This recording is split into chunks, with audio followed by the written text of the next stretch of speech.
All right, all right, all right. We are live once again. It's your man right here, the one, the only, that beautiful Rhode Island Red Rooster. And before I go in today's science, want to make sure I have make sure that my audio and stuff is good. Give a quick update as to what's going on with me and this truck here, and just give you an update and stuff in general. So, um, as you know, you guys, I'm in. I got another truck from Lone Mountain. So I've been in this truck now for over 2.5 months. We down to so make our third payment. Yeah, third payment's coming up, so we got 37 more payments left. Um, so before I got this truck, I was in a lease truck. For I was in that lease truck and stuff. I think went for 4 months. So you know, real big difference between that truck having one paid off and then one making payments and stuff like that. So making payments again, it's no big deal. Um, yeah, it's no big deal and stuff. So just to quick give a quick reference as to what I should have done and stuff, which was I should have just went on here and got my truck last year and just said forget about the rebuild stuff. So um, but hey, that's water on the bridge now. It is what it is. Lesson learned. So we still are in the process of getting my 13 rebuilt. you know, Process a little bit slower than expected. Be as it may, cause money's not coming in as consistent as it should. But we make ends meet and do what's got to be done. Um, so got that going on. Um, Mr. Roberts, what's going on with you? Hey, my audio sound good? My audio sound okay?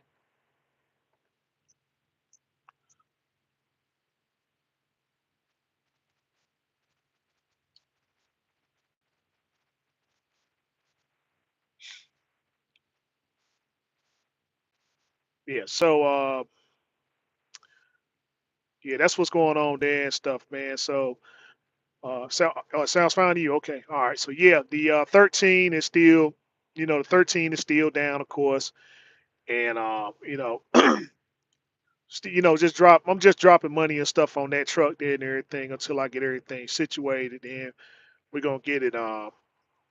We're gonna get that mode out, get that other one swapped in, and you know, from there, once I get it up and running, then I'll have time to get it, fixed. Well, I ain't gonna say fixed, but get the things I need to upgrade it in and get them upgraded. And you know, by then I'll just make a decision whether I'm gonna just get back, if I'm gonna work it or whatever. So um, that's the deal there and stuff. This 2020 I got I done had two breakdowns with it. I done had two breakdowns with it. Of course, it got to be something simple and stuff. And so it's the brake chambers on these. It was the brake chambers on this truck here and stuff. And I had to get a road service twice because apparently, when these brake chambers go out and stuff, these things lose air drastically, and you can't drive the truck. So uh, both times, they didn't really hit me up. They didn't really hit me up hard and stuff, but it still um, it just sucks and stuff, man, when you broke down on the side of the road. Um, so other than that, I mean, the truck's running fine and stuff. I called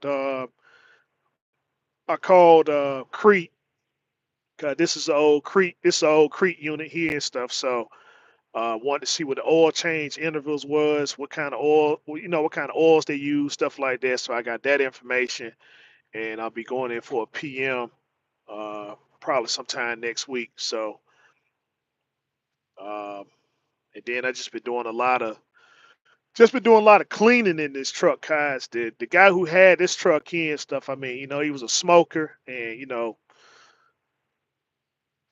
when you smoke, when you smoke and stuff, I mean, it's just see what you got. Looking back on the 13 situation, do you think you would have? Let's see. Looking back on the 13 situation, that's Mr. Robbins. Let's see.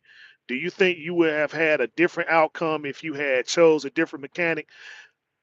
Yes and no. Okay. I'm gonna say yes. I would have had a different outcome if I would have chose a different mechanic because the DD15, DD13 platforms they're new. They're new platforms as far as like rebuilds are concerned, guys. You know, people either they're just now putting a million miles on them or they're about to put a million miles. And so the rebuild platform is it's fairly new. And so what you think is that if you rebuild one engine, you rebuild them all. But if you call around, right? If you call around and try to get a and try to ask for a DD15 rebuild, DD13 rebuild, a lot of people won't do it because of the same situation that happened to me. That's what most mechanics won't touch them and stuff. They say, "No, dude, look, even with a rebuild, the motor's gonna seize up," and they don't really know why. They don't really know why the motors are seizing up. You know, um, the only person that kind of gave a dissertation the only person that kind of gave a dissertation about the possible season up of the motor of the DD15 is TAT Express, and y'all already know how I felt about them guys, Dan stuff. And unfortunately, TAT Express then claimed another victim, one who's very close to the channel.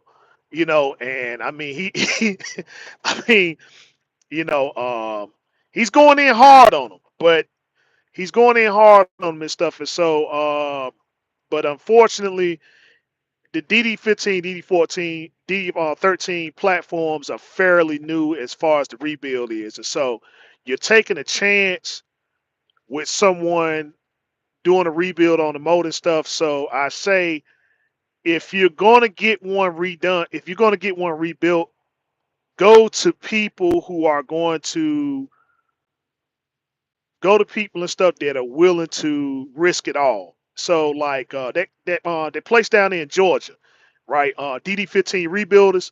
The name is in the business and stuff. But the thing is, they're about the only people I know that are really they're really all in on the DD15 platforms, D13, DD15 platforms. I mean, they're all in. So um, I should have went to them on account that on account that it's a new platform as far as rebuilds are concerned, you know. But it's just I thought that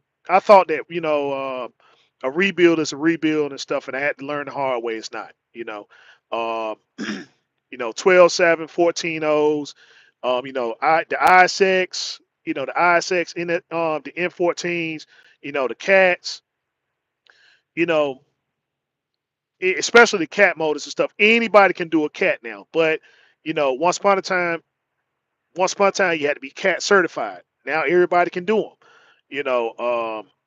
The ISX they had their problems and stuff. With premature head gasket failure, they found out the problem with them and stuff, and so the DD15s, the motor keeps seizing up. So they don't know what the problem is yet. It's not been addressed all across the board. So um, you know, so you're just taking a chance right now. I mean, the rebuild kits and stuff, man, they're fairly cheap. The rebuild kits are fairly cheap. They don't knock you in the head and stuff, for a rebuild, but it's just those rebuilds just don't save you. They don't give you that million miles and stuff. And so um, everyone warned me. Everybody that I talked to that was, when I was telling them about getting a rebuild and stuff on my truck, every mechanic warned me like, dude, nope, we don't do them, and I don't suggest you do it either. Save your money, go, do something else besides trying to get that motor rebuilt. Because if you get it rebuilt, He said, man, it's gonna go about 8, maybe a year, something like that. It ain't gonna give you no problems, and then the motor's just gonna seize up on you. And they called it. 8 months later, motor seized up. So um, with DD15 rebuilders, I don't think I would have. I don't think I would have had a problem with them. And so it's just more research need to be done. Before you can before you can just say, yeah, I just go get the rebuild and stuff, and I don't really care who does it, cause people look at the kits. They're looking at the kits, they're looking at everything that's involved with the DD15s and stuff, and they're just saying, yeah, you know what, yeah, I'll go ahead and do it. And it's a pretty bad situation when you got $20,000 into a rebuild, and of course, rebuilds they're non-finance, so that's 20,000 out your pocket, which you trying to use as an investment to say, well, yeah, okay, this truck could give me another 1,000,000 miles, right? So, um, yeah, $20,000. That's a very small price to pay and stuff to have your truck and stuff running at tip-top condition and not having to see the mechanic shop for that type of ordeal for another 7 to 10 years. So, you know, that's what I was under, and it just didn't work out and stuff for me. Um, It just didn't work out and stuff for me, but it did allow me chance to kind of make up some of my money to where I'm in this situation now. But um, like I said, your business is what's supposed to determine what kind of truck you get. And me, look, I'm out here 95% of the time, right? I'm out here 95% of the time and stuff. I got approved again for the truck that I wanted again, and I didn't do it. You know, and I didn't do it and stuff. I said, well, yeah, let me try the rebuild platform. So, I mean, again, we got research on that. We got research on that, but I'm like, I'm a business person too and stuff, and sometimes you just don't take no risk and stuff like that if you don't have to. So that's my take right now and stuff. The DD13, DD15 platforms. More work is needed before anybody can go to it and stuff and say, yeah, yeah, yeah, we'll take care of it. Yeah, you want to rebuild, we'll take care of it. But right now, you got to go to the specialist. So it's either one or two options. You either um, get a crate motor, get a crate motor and stuff. I forgot the guys and stuff who rebuild them, but they're already rebuilt and stuff. You send them your old motor. You send your motor out your truck, and you send yours in as a core, and you buy the motor and stuff from them that's already assembled. So that way, if you run into that issue, like if it does happen to seize up or whatever, you'll have a real warranty. You'll have a real honest, true to God warranty and stuff, and then they can tackle whatever the issue and stuff needs to be tackled. Because of course, you can take it to any mechanic and they'll say, yeah, okay, we'll warranty it. Yeah, of course. When you got $20,000 sitting on the line and stuff, you know and you paying half up front, they know that you ain't playing no games. So yeah, of course that could be good for them, good for business. But um, once it's done, you see, once it's done and stuff like that, they can kind of backtrack and stuff on what they say warranty is and stuff, right?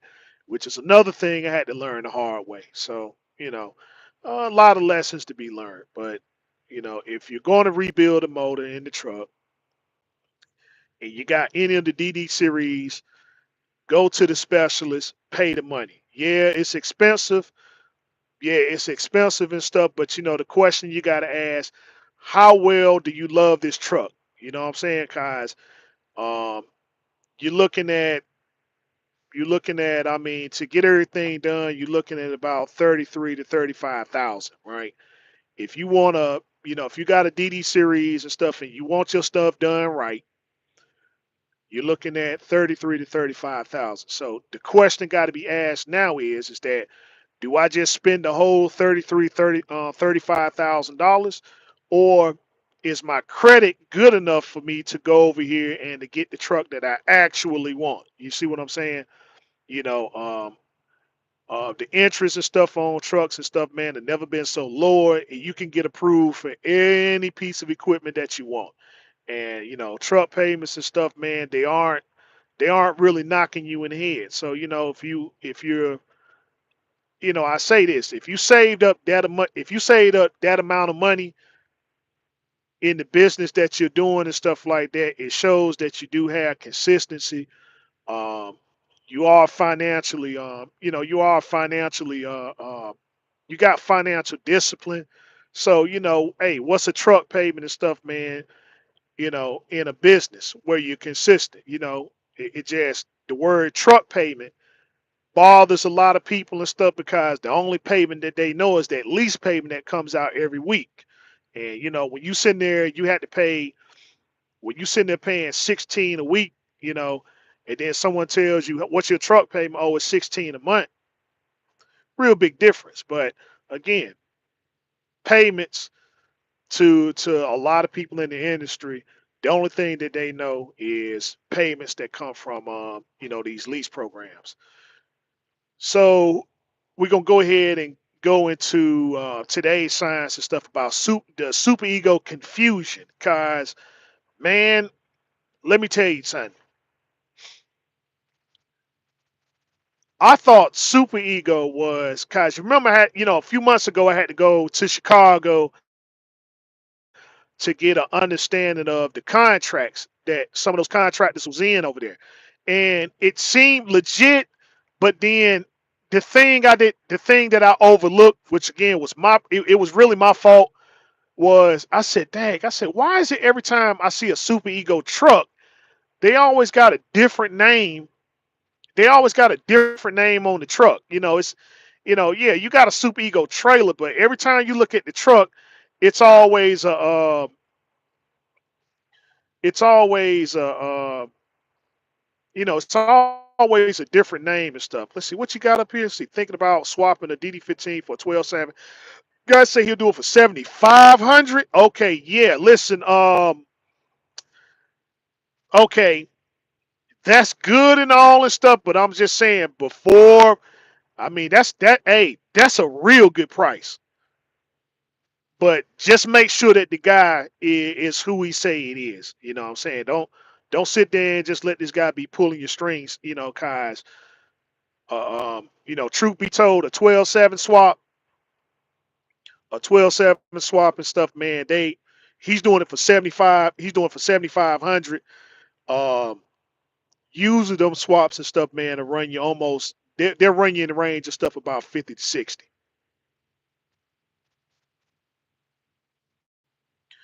Yeah, yeah.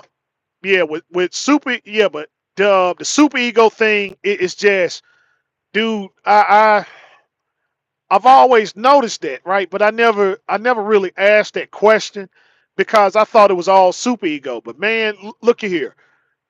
Super ego got this thing going on now. You got businesses that are going out of business inside the business. Let me say that again. You got a business, you got businesses that are going out of business inside of this business.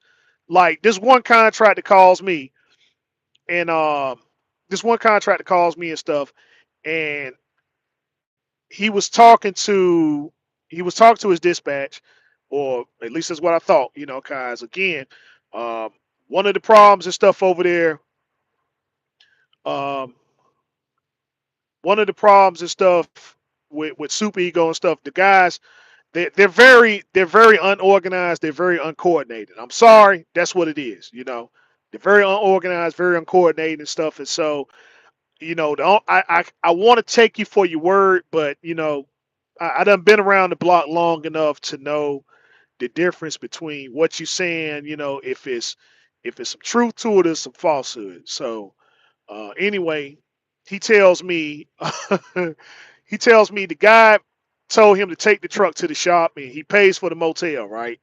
He goes back to the shop the next day. The shop informs him somebody came and got the truck, right? Like maybe 2, 3 hours after he dropped the truck off. Somebody came, got the truck and stuff, and hauled tail with it. And now he's trying to call his this. Now he's trying to call the guy, the guy he does business with over there and stuff, and he can't get no phone. Well, he can't get a hold of him and stuff, right? They got him on a block list or whatever. So he gives me the number and tells me to call him and stuff. So I try to call him, same thing, no result, whatever. So finally, we had to go. I had to call the recruiting line. I had to call Super Ego recruiting line and stuff, and that's when I should have known then. Like, oh man. So anyway, I call the recruiting line and stuff over there in Ukraine, and you know, so she said she'll pass the message along and stuff to whoever, right? And so anyway, what we had to do, we had to take up a collection and get the driver home and stuff like that. I mean, he was just, you know, he was turned. I guess the his contract and stuff was up, and he didn't know, or the guy must have went out of business. Cause then that's when he was telling me, then that's when he was telling me and stuff about, the whole Super Ego thing and stuff like. No, well, we're not with Super Ego. We're just they just carriers inside of carriers. You just got tons of carriers and stuff inside there, and everybody works for Super Ego, right? They're contracted to Super Ego and stuff like that. So I guess they use Super Ego's authority, right? Like they're just small. They're just small fleets of guys who buy trucks, and then they go to the umbrella, which is Super Ego and stuff to haul freight, and that's that. And so I'm like, all right, well, that explains the program and all this other stuff there. And so um, the guys over there don't even know they don't even know who they're contracted to. They seriously don't. They seriously don't know who they're contracted to and stuff. And I never cared to ask when I was there. I never cared to ask while I was there and stuff. And I should have asked them, because then I could have I could have helped those guys out and stuff a lot more and stuff, right? Cause based upon the contracts that I seen written up, I was like, well, yeah, you know what? Um, you guys can actually make money and stuff if you just get some consistency and stuff going. But I'm like, dang, now when you add that equation and stuff in there, now I just say anybody that goes to Super Ego now, like, look, dude, I totally advise against it. I totally advise against it and stuff, man, cause you absolutely do not know what's going on over there. I mean, it is entirely too confusing. And so I'm like, I don't know. I mean, dude, Super Ego to me, that's just the punishment for people who been working for carriers. If you don't work for too many people, you here it is, you got a year's experience, you don't work for 9, 10 people, or you don't know how to put down the pipe, you don't know how to put down that pipe, you don't know how to put down that bottle, and you get caught up in that SAP program and stuff, cause I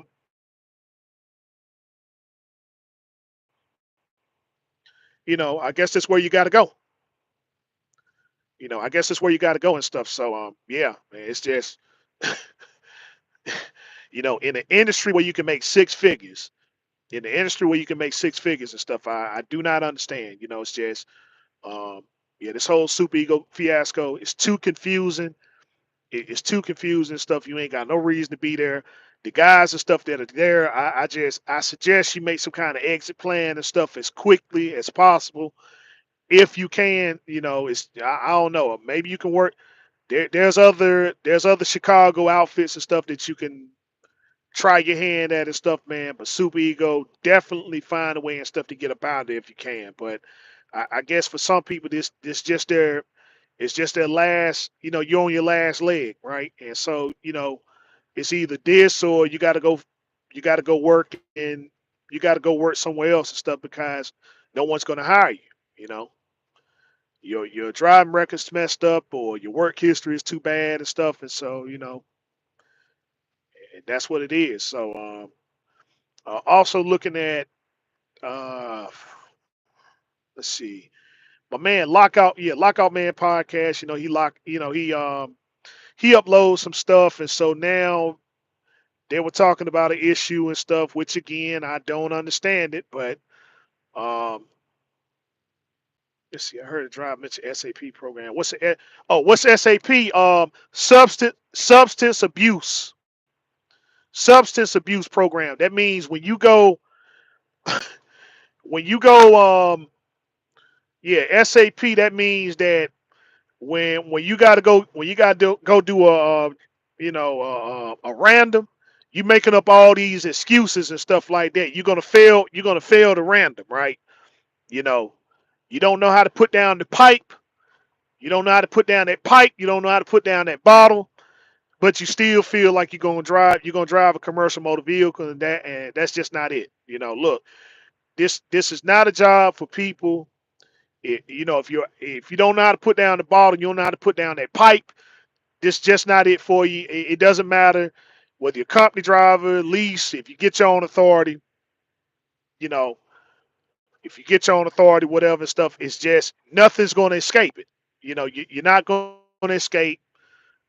You're not going to escape having to go down there and do and do a random.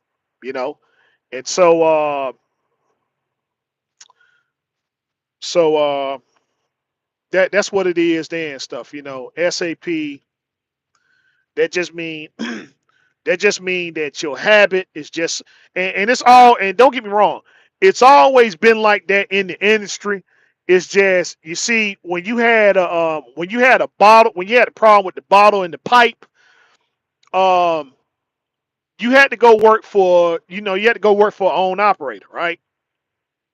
You had to go work for an own operator and stuff like that. And so, when you did that, the chances of your name coming up in a random and stuff, man, was very small. It was it's very small and stuff. But see now, with everybody having to sign up for the clearinghouse, there's still a small probability of your name being pulled for a random. If you're working for a small outfit, it's a very small possibility. And the thing is, if you work for a small outfit and stuff, the thing is that they just say somebody that has a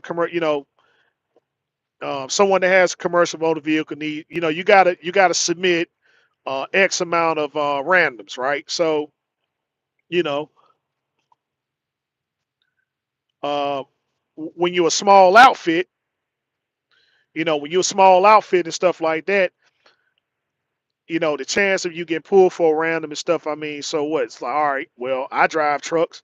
The guy that owns the outfit and stuff, he drives. So usually he'll be the one go down there and perform the drug screen and stuff, right? And so when you got your own authority, one of the things you gotta do, you gotta sign up. You gotta sign up to some kind of, to a place to where if your name gets called for a random and stuff like that, you report there and stuff to get your drug screen and stuff done. So, um, they take care of the paperwork for you, and then they'll give you what they'll probably give you like nine. They'll give you like nine. You can do nine drug tests and stuff a year. But like I said, the probability of your name being pulled by for a random and stuff is very small, very minute, depending on the size of the carrier and stuff that you have. Now, um, when you with SAP, that's a little different. You know, you got SAP insurance and stuff. See, now you got to do. You're gonna have to, part of the SAP program. I think you're gonna have to perform six randoms. You gotta do six randoms and stuff like that. But see, when they know you got SAP insurance and stuff, right? Then they know, okay, yeah, um, the clearinghouse and stuff. They can send they'll send notifications and stuff, and they'll say, okay, well, um, you're going to have to do, you're going to have to perform. Well, if you fail SAP, then they can just get you specifically. They can just get you specifically and stuff, right? So it's not like they'll send a notification and say, well, uh, 10% of your fleet has to perform random drug screen, right? Yeah, 10% of your fleet. So, um, yeah, once you fail that drug screen and stuff, they got you specifically, as opposed to, you know, You could work for an outfit and stuff like this one carrier I worked for.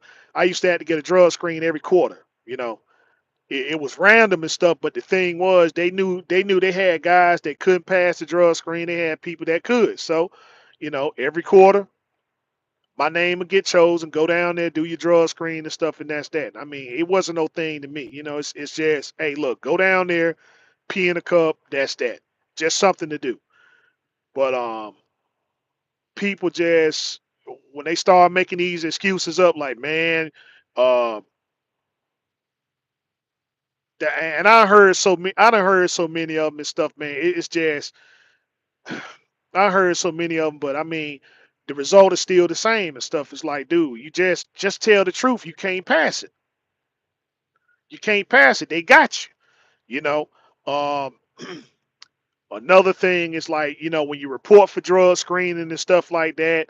Um, what was Lockout? Lockout Man was saying, this guy that was working at Western Express, right? They told him to go down there and do a random, and then he gets to the clinic, and then the clinic says that they're so overbooked. The clinic is so overbooked and stuff that they can't do a random on it today and stuff, right? So then he tell his dispatch, and then uh, the dispatch says okay and stuff, right? And then the driver winds up getting fired for not reporting to he didn't report and stuff to the clinic where he didn't report for drug testing and stuff like that. And so you see what I'm saying? Like the thing is how these randoms and stuff work is like this. Once you're notified that you got to do once you're notified you got to do a random, you got to report, and you got so much time and stuff, right, to do a drug screen. So this is why a lot of carriers and stuff, they'll ask you like, where are you at, where you at, what you got going on and stuff, cause once they know they got you chosen, then they make sure that everything and stuff is set so you can go down there and you can get tested, you know. And so once you're notified and stuff, then you got a certain amount of time and stuff to report. So um this guy here and stuff, like I said, he tells his dispatch, and then they say they'll go on reschedule and stuff like that. So anyway, they got him on a refusal, and now they got you on a refusal and stuff. They can report it to the clearinghouse and stuff that you So if you didn't report, it's the same thing and stuff as saying that you failed. So now, um, so now they got you as you failed and stuff. So now you're in the SAP program. So yeah, you're in the SAP program and stuff, so you got to go to the substance abuse program and follow those steps in order to get your commercial driver's license back. Cause it used to be, uh, they had to put you could still keep your CDL, but the clearinghouse status used to be a little bit different. Like it's something else that they had to check on, right? So you had to have a return to duty status. Yeah, you had to, yeah, your status had to be updated and stuff with the clearinghouse and stuff. So it's another process, just like getting your DOT physical. You know, it's another process and stuff that now is reported to the FMCSA. So it used to be you can go, you can get your license and stuff like that, but you couldn't drive trucks and stuff, so to speak. Now uh, now it's all reported to the FMCSA. So when you go down there to try to get your commercial driver's license, you can't get them. They got you blocked. So you got to go. You got to complete the process and stuff like that before you can get your license. Like they don't suspend your license, but you can't get them. You can't get your license renewed or nothing like that. You can't get it renewed and stuff. And so, and then if you don't follow the SAP steps, then they'll just cancel your CDL. So it's and cancel is different than suspension. You can get it suspended, you can get it revoked. But cancel just means that you know it's a suspension, but it's not something that counts against your driving record. You see what I'm saying? So that's what that is, Dan stuff. It's just a bunch of guys that make excuses, and when the name comes up for a random and they know they can't pass, and so they just say this, that, or whatever and stuff, and then it's no way around it. You know what I'm saying? It's serious business. It's serious business, but it's something that can be handled, rather quickly and stuff. Like my name get pulled up for a random. First thing I'm doing, I'm finding I'm finding a clinic and stuff, somewhere near me. I tell them, no, don't worry about trying to find one and schedule one and stuff. I can, there's clinics everywhere that can do these things and stuff, and all of this is just reporting, sending that chain of custody form and stuff over to them and stuff, get it filled out, pee in the cup, and then, that's it, you know. But everybody makes an excuse, like this one place I go to, they tell you, well, same thing with drug screens, like they tell you once you sign in, you can't leave the lobby. And what's the first thing a person go do? Well, they leave the lobby. I got to go outside and smoke and all that stuff there. See, that's somebody that can't pass a drug test. That's somebody that can't pass and stuff. I mean, dude, look, just stay in the lobby. It's something real simple, real quick, but when you can't pass it, you make every excuse in the book. So yeah. But anyway, guys, that's what I got going on right now and stuff. Not too much to report. It's just still dealing with this. I got my other truck and stuff. I'm trying to get straight over there and stuff. And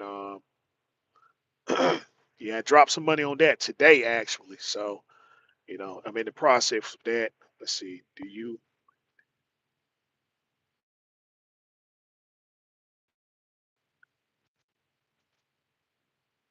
Hold up, let's see. T Hill, do you wait to get paid detention from your company when you get paid? Well, I don't understand.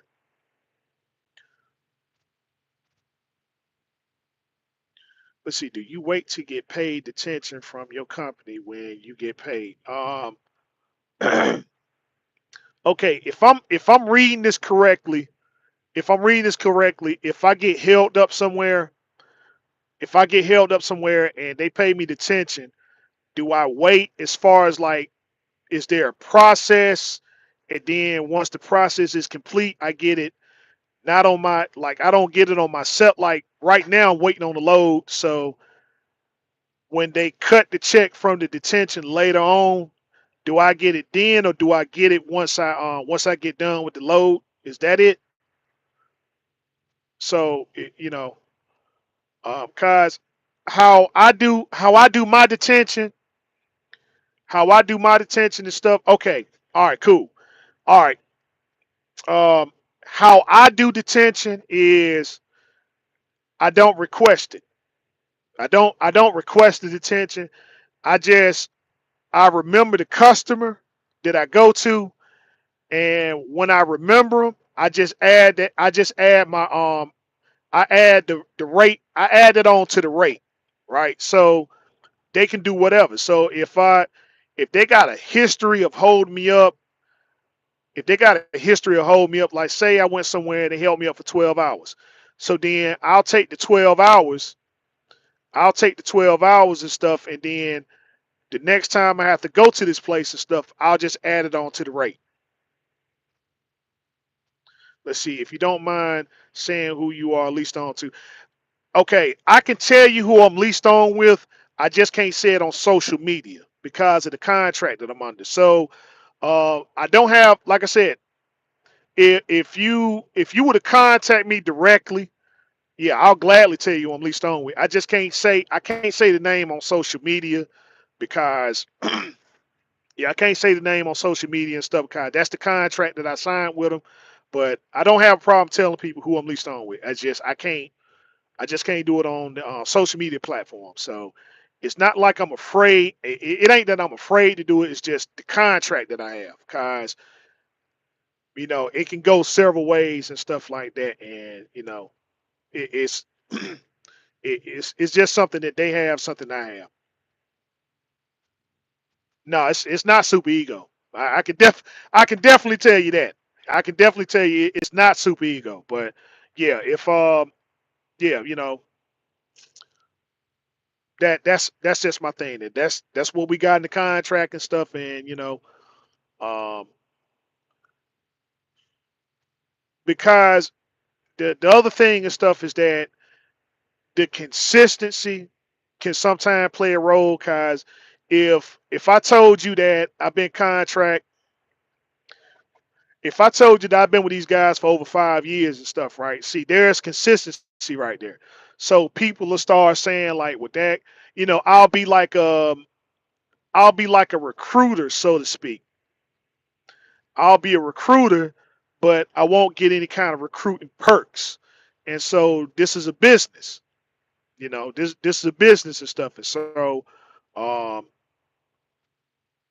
you know, that thing there. But I definitely don't have a problem. Like if you was to call me and if you was to call me and stuff like that, I'll gladly tell you who I'm leased on with. I don't have no problem with that. I mean, it's just that's just the contract I have, and that's the way it is and stuff. So, um,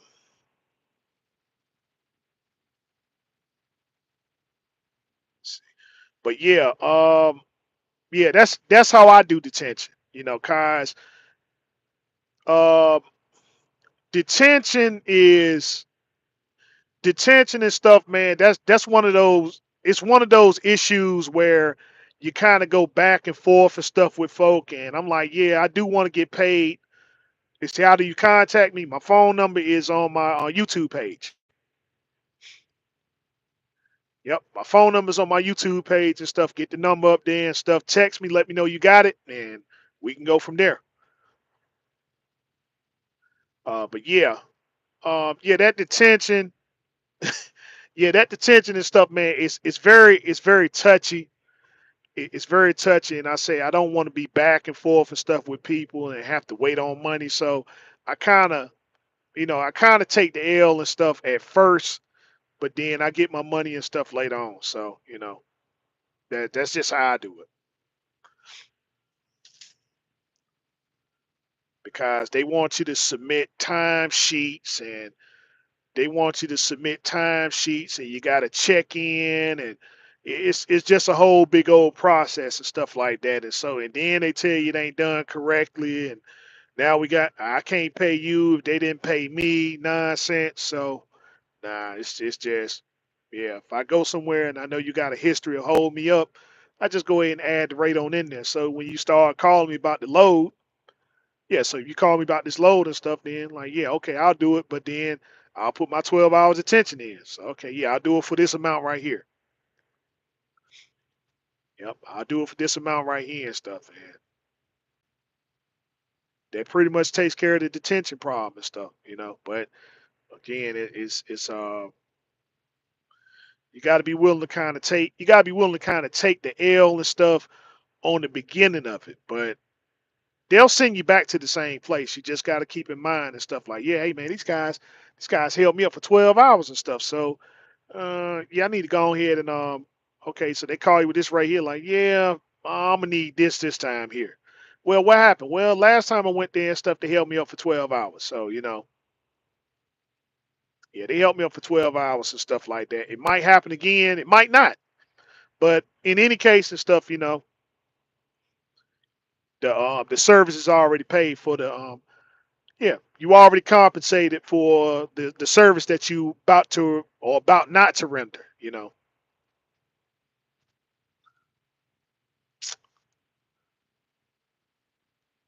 So we got 43, got 44 minutes in and stuff. So yeah, so yeah, so guys, I'm still here. I'm still here and stuff. Not much in the social media capacity because y'all know I seriously need to get my equipment and stuff upgraded. And yeah, so I don't really like uploading and stuff too much with this old equipment, this old software and stuff. But man, all I can say is stuff. Things are coming. Not as fast as I hope and stuff, but they are, man. When they get here and stuff, man, hey, be ready, cause it's definitely gonna be a game change and stuff, man, when it does. So, in any case, I'll go ahead and end the feed there and stuff. So, if you guys want to reach out to me and stuff, my contact information again is on my YouTube page. Again, text me first, let me know who you are, let me know what the subject matter is and stuff, and I'll get back with you. That way, I can have all the lines and stuff cleared because I don't want to, when we talk, I don't want it to be any kind of interruption and stuff, especially on my part, So, what information that I do have to give you and stuff, I give it to you completely. Follow me on Instagram, which is Rhode Island Red Rooster 22. Rhode Island Red Rooster 22 on Instagram. I'm posting up things with my Cascadia 2020, and also, little tidbits of my 13 Cascadia. And with that being said, this man right here, the one, the only, that beautiful Rhode Island Red Rooster, telling you as always, continue to do your own research, fact finding studies, honest on your skills every day. Till next time we talk, next time we meet, be safe, be easy, and peace out.